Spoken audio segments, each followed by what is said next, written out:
get a proponent to voluntarily agree to certain things, then that's what's instituted under that particular appendice. So it's a mix of Forest Service, other agencies, and voluntary. And is that like an annual inspection, a surprise inspection that will show up, or is it going to be based on annual reports that they have to submit? Or there's a whole list of monitoring requirements and reports that they have to submit that we will have a... is that in the EIS, or is that written into Forest Service code? And it's written in the FEIS as well as the draft record of decision, what they're required to do.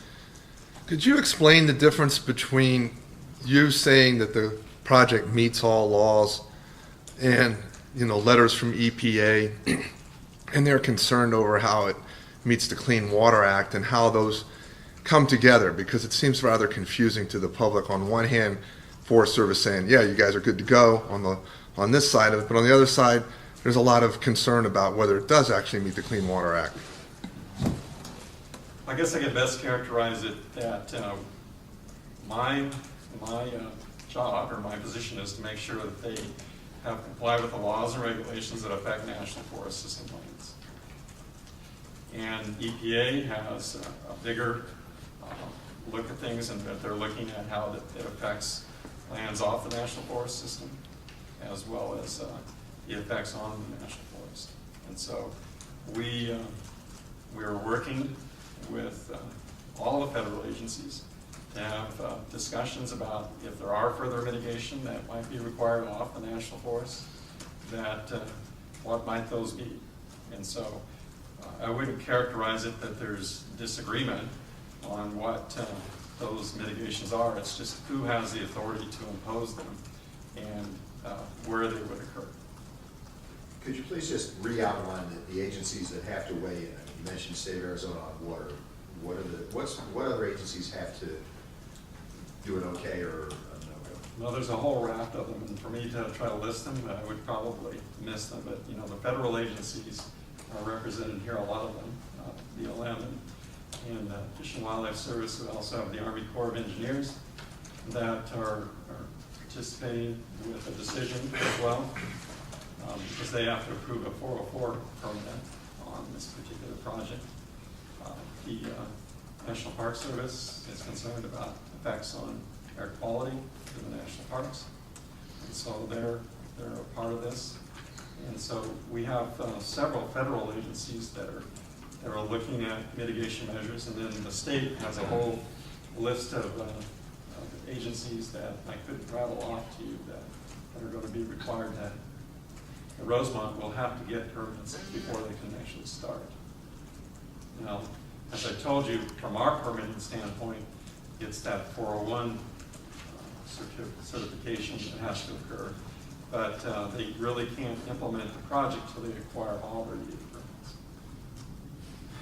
Jim, you said on the record it's the line meets all the air quality standards, and you talked about visibility. And the Park Service has told me they're particularly concerned about impacts on visibility in Saguaro Park, East and West, and Class 1 wilderness areas. And in your document, you said that this doesn't violate federal law or something to that effect. And I thought there were clearly laid out visibility rules that states and so forth have to meet. Are you saying this is not regulated, or that you've done modeling and determined it's not going to violate the regulations? That wasn't clear at all when I read that. Okay.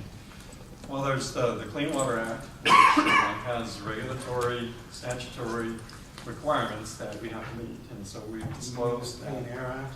Clean Air Act, sorry. The Clean Air Act that states specifically that we have to meet those particular requirements, and we have disclosed that the barrel alternative would meet Clean Air Act standards or regulations. There are additional standards that federal land managers are encouraged to meet that would protect Class 1 airsheds. So Saguaro National Park, the Galera Wilderness are Class 1 airsheds. And so the requirement is that we try to implement mitigation measures to reduce the impacts to Class 1 airsheds if we are showing that we're not going to meet those. So that's what we've been attempting to do, is to provide mitigation that would reduce the impacts. To date, we have not found mitigation that would reduce or eliminate to the extent possible that we need, that we should need to reduce those impacts. So you'll see that we've disclosed that we cannot meet those standards at this point, that they're not regulatory Clean Air Act standards. They're ones that we are encouraged to meet. And if we could, we would, and if we can, we will. But at this point, we are showing that we cannot meet those. So what does that mean for the project then? It means that there is no regulatory law that would prevent them from going forward. It just means that we are not meeting those standards for those Class 1 airsheds. Totally.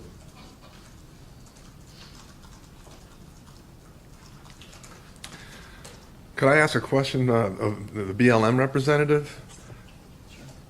In their proposed, in their comments that were submitted, they repeatedly stated that the BLM was not going to give up their water rights to La Cienega.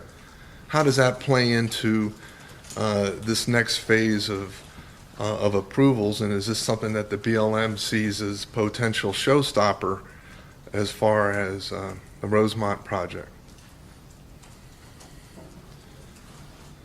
So the Federal Reserve water right, which is being discussed on the San Pedro, is not part of this decision for BLM at this point in time.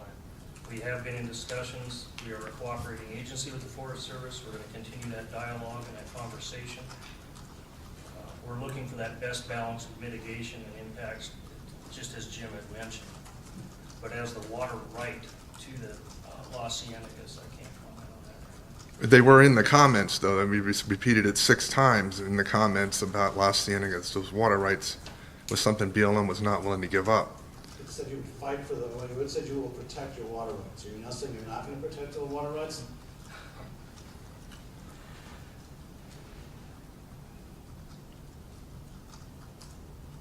We will continue the dialogue with the Forest Service, and we will protect the Las Ciénegas.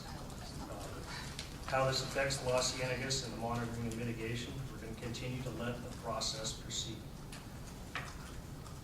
We're in the process now of those comments, we're in the process now of the dialogue, and we'll allow the process to continue. So there's just to clarify that there's the objection process for the public that's going to occur. And then there's a separate parallel process that federal agencies can work through with the facilitation of the Council for Environmental Quality that we will look at any additional needs that need to occur. So for us to try to characterize what that is, we can't right now because we're still in the midst of trying to figure out what that is. So as soon as we have something that we can identify, if there is, then we'll certainly let the public and the press know. As soon as you have something, what process? If there are additional mitigation or additional measures or additional things that need to be looked at. So a follow-up question here.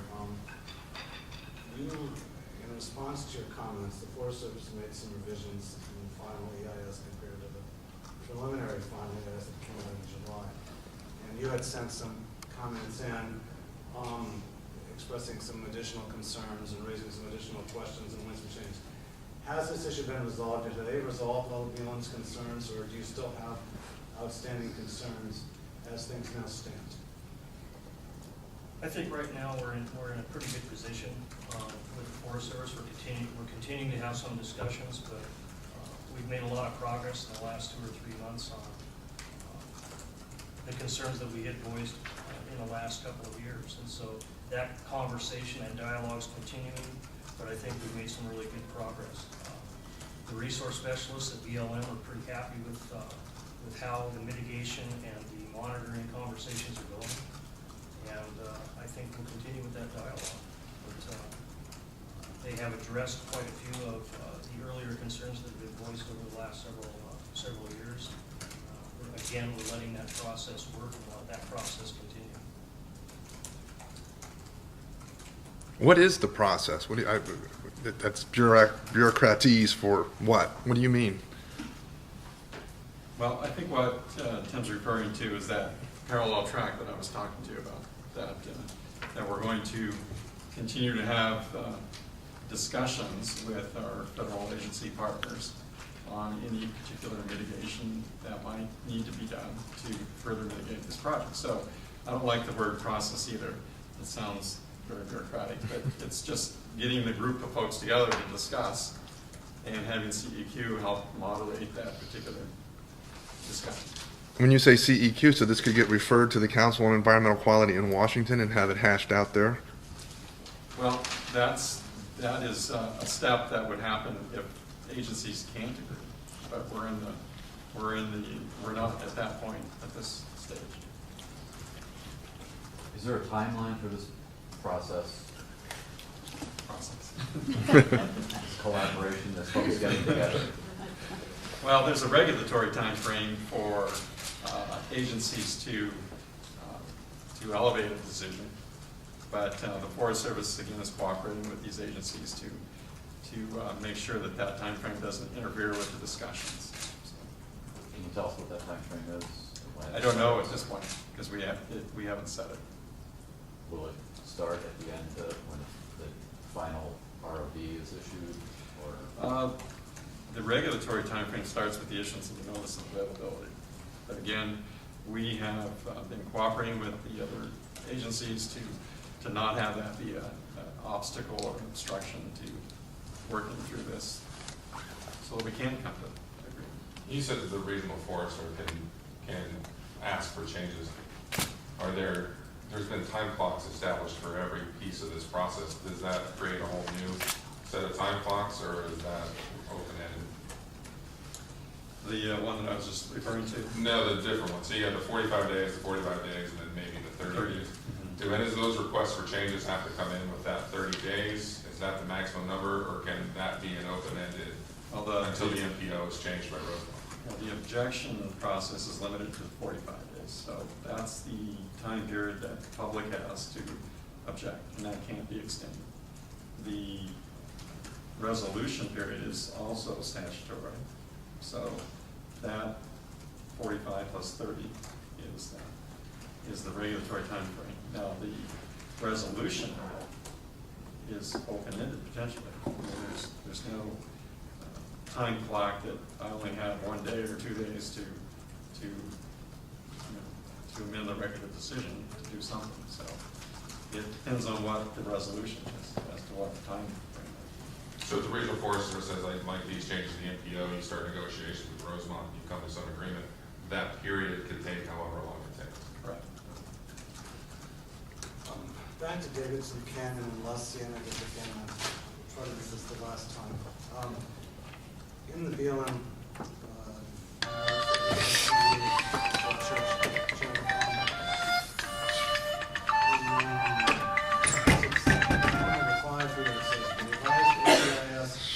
acknowledges that the long-term widespread impacts are likely to dry up Gardner Canyon, Empire Gold, Chica Cienega Creek within Los Cienega's conservation area. I presume over 100 or 1,000 years. And then he goes on to ask that the impact analysis should also disclose that the springs and wetlands and the floodplain of those drainages could also be dried up. My first question is that what's going to happen? Is the FEIS, which I haven't read every page of, I'm sorry to say, does it say that? All right, is it likely to dry those places up within the conservation area? And that's the question for Mr. Upchurch and for Mr. Shannon. Is that acceptable? So the FEIS describes a range of effects. What we have are, because of the, again, the complexity of this analysis, we have 3 different models that have 3 different values that are described as to what the effects might be. And then you have different time frames. So we have short time frames and then we have long time frames. So you have the 3 models, you have the different time frames, and then you have the range of effects. And so We have low end of potential effect, high end of potential effect.